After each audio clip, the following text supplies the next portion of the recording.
Very excited to review this one with you guys. It is time. Now, I've heard many amazing reviews of this one. I've heard some not so favorable reviews of this one.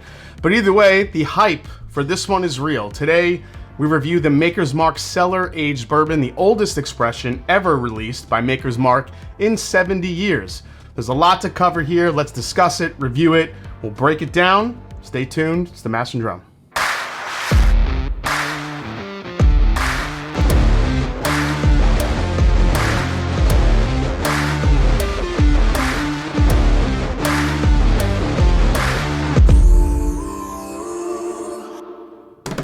What's up, folks? I'm Jason C. from the Mash and Drum, and welcome back to the show. Like, subscribe, help grow the channel for 2023. Thank you so much for the support, everybody. For more than 65 years, aging our whiskey for a decade plus wasn't something we did, said Rob Samuels, 8th generation whiskey maker and grandson of the Maker's Mark founders, said in a statement. It's not that we didn't believe in it, we simply hadn't found a way to do it that didn't compromise our taste vision until now. Now, the words taste vision is something you will hear a lot from Maker's Mark. If you've ever been there, been on a tour, they say those two words, taste vision, a lot. They work tirelessly to keep the flavor profile of their bourbons as consistent as possible, which is why they rotate their barrels, move them up and down throughout the rickhouse, just to hit that exact taste vision. That's why Maker's Mark never considered releasing an older bourbon. To them, after barrels were stored for longer than 6 years, the bourbon inside developed a sharper, more tannin-heavy taste that was just too different from their taste vision. But in late 2016, that all changed when the distillery built their new limestone warehouse where barrels can be stored at a constant temperature of 50 degrees. So the barrels that are blended and bottled for the new cellar aged expression was aged and rotated for about 6 years in one of the traditional Maker's Mark rickhouses, just like their regular bourbons do. But then they moved to the limestone warehouse for the next 6 years. I said this a while back when this bourbon was announced. Maker's Mark will do whatever it can do to minimize those tannic and heavy oak notes to affect their bourbon. So this methodology does not surprise me at all. All right, so here it is, Maker's Mark Cellar Aged. The final blend contains 87% 12-year bourbon and 13% 11-year-old bourbon. It contains a traditional mash bill of 70% corn, 16% wheat, 14% malted barley. It has an entry proof into the barrel of 110, and the final bottling is 115.7 with an MSRP of 150 bucks. 30,000 bottles are being released globally, and the whiskey is pretty much rolling out now. More importantly, Cellar Aged will be an annual release going forward, with the ages and percentages of the whiskey in the blend changing each year.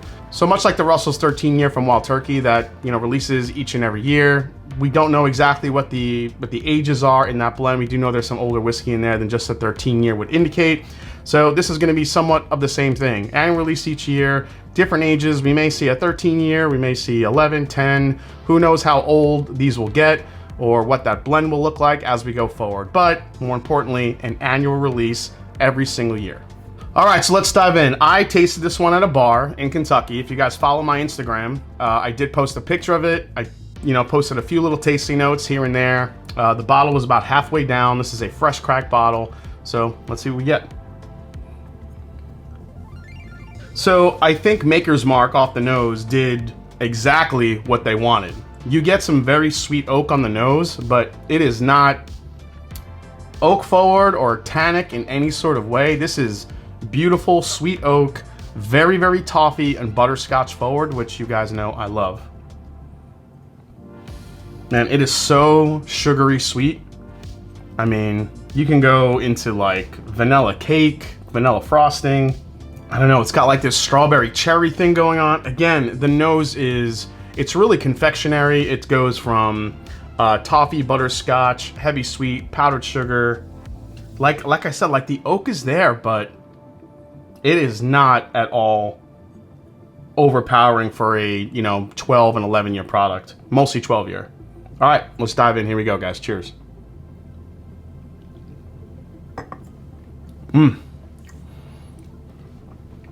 It's delicious. I will say this though, it doesn't lose its Maker's Markian type of flavor profile.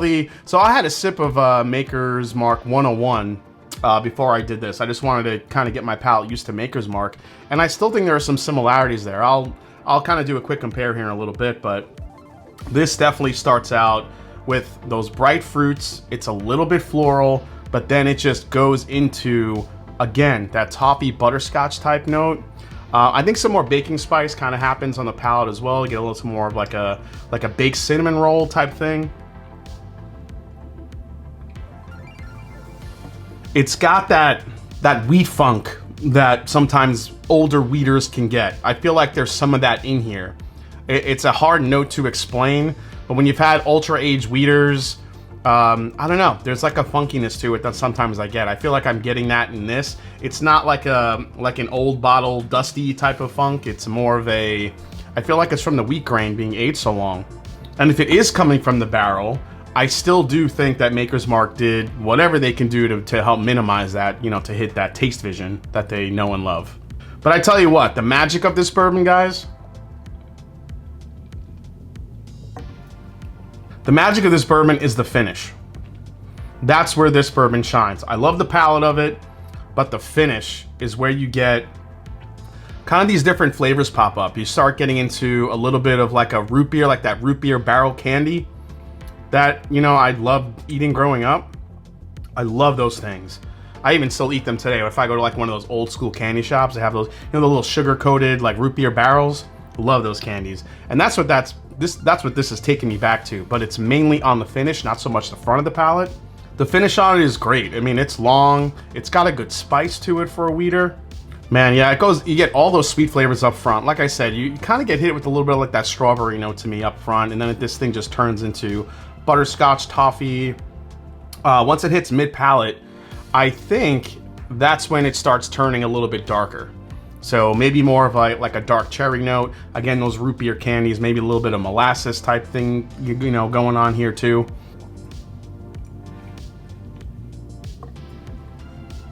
See, that sip went into kind of like an almond cookie type note, almost like a biscotti cookie.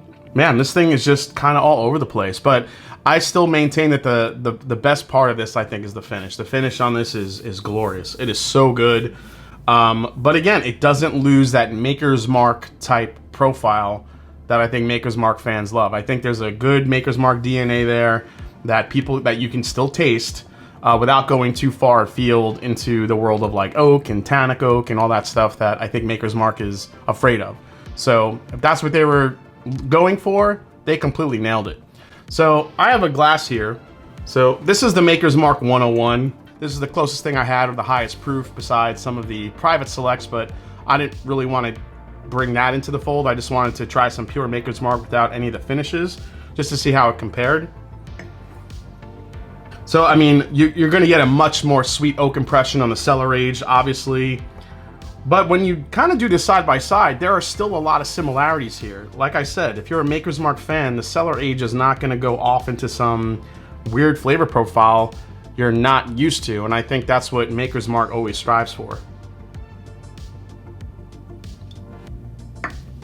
The front of the palate, I think, is still a little bit bright and fruity on the Maker's Mark 101, but that mid palate is I think similar to the cellar aged.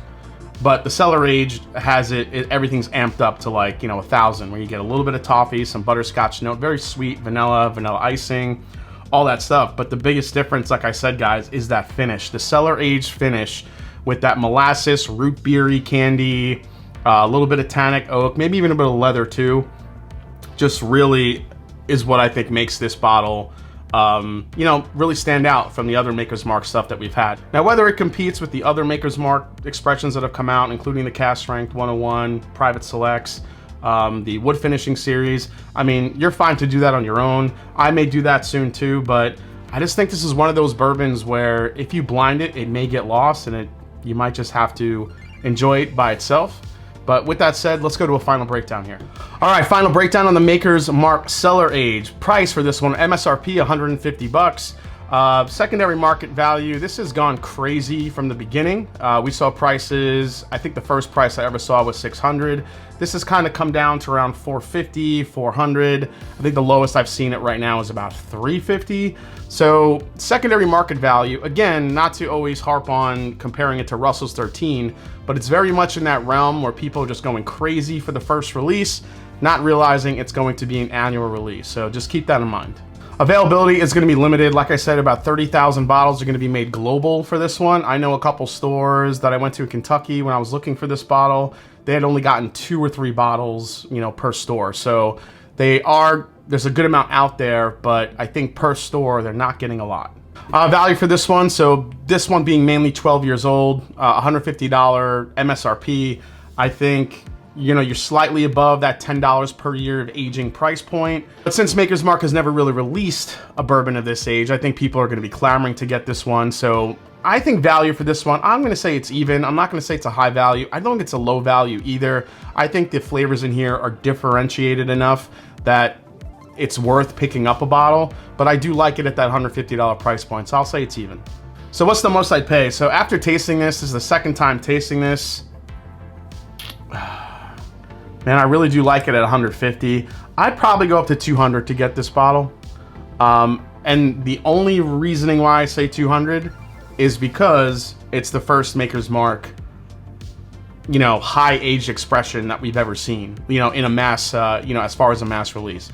Now, whether or not you like Maker's Mark or you don't, I mean, that's up to you. But you have to remember, this is going to be an annual release. So for me, as the years go on, I probably wouldn't pay as much. But being the first release, I'd probably pay a little bit more. I mean, collectors, you guys know what I'm talking about. As far as alternatives go, I don't just want to pick bottles that are just the same age, because I feel like anybody can do that, but I'm trying to think of bottles that can get you close to this flavor profile, or something that's got, you know, the age to it, but not so much oak. I think that really kind of falls into like Jack Daniel's 12, the Remus Repeal series, Knob Creek 12 year, I think kind of gets in that area. Even some of the older Four Roses private selects, where they can be up to 10 or 11 years old. I think those probably would be some of the really good alternatives to finding this bottle. And lastly, is it a skip? Is it a try before you buy? Is it a buy? Is it a buy and back it up? This to me is a buy. I don't think you have to go out of your way to back it up as far as so much this year, because like I said, there's gonna be more of it come along. Now, if you're a collector and you want to get multiples because it's the first one, I mean, that's on you, but more coming out.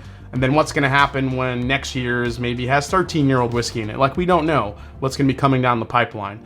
However, for this one, for what you get for a first time trying something from Maker's Mark of this magnitude and of this age, I think, you know, finding one is definitely a buy. I think most people will love this. If you're a little bit averse to Maker's Mark, this is probably still going to be a skip. I do think because of the delicacy of it, and because Maker's Mark didn't allow too much of the oak and too much of that oak punch to kind of get into the bourbon, I think it's a little bit more delicate. So I don't think it's going to blind well against some things with bigger proof points and stuff like that.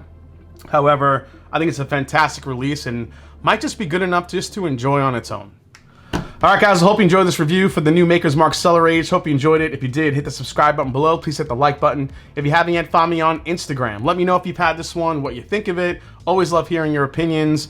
Do you agree with my assessment? Do you agree that it's kind of a close, you know, thing to what Russell's 13 is with all the different releases that are going to be annual now? And as I always say, it's not about the whiskey, it's the people you share it with. So cheers to Maker's Mark. Fantastic release. See you guys right here next time on The Mash and Drum. Cheers.